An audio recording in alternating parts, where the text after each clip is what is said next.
But we've got Angus Campbell, who's head of sales at the London Capital Group, joining us on the show from London. Angus, to begin with, the markets have opened in the green on expected lines, but going forward for this week, what do you believe the outlook is going to be? Well, the outlook is obviously started off positively, and we do have some key data. We're obviously rising just on the back, really, of the PMI numbers from China. And this week, that's very much the theme for the Western economies, Europe, UK, and America, where PMI surveys are released.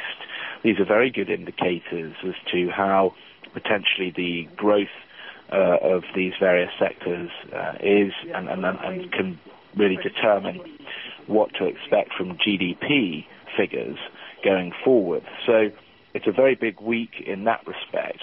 But the key really is if China is still expanding and growing, then all bets are off for a hard landing in Asia.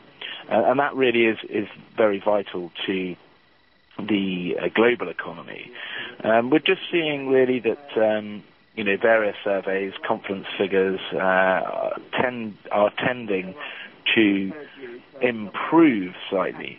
But the fear is that we may be in a situation where we were exactly a year ago, where at the beginning of 2011, everyone was very enthusiastic, were confident that the recovery was going to continue through.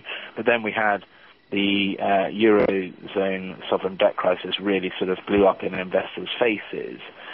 And that's where people are still remaining slightly risk-averse, is just in case that reoccurs and there's something, the next domino falls. So maybe Portugal or Spain or possibly Italy may suddenly inflame the situation and we could take a dive again. So investors are being quite cautious, yet tentatively optimistic.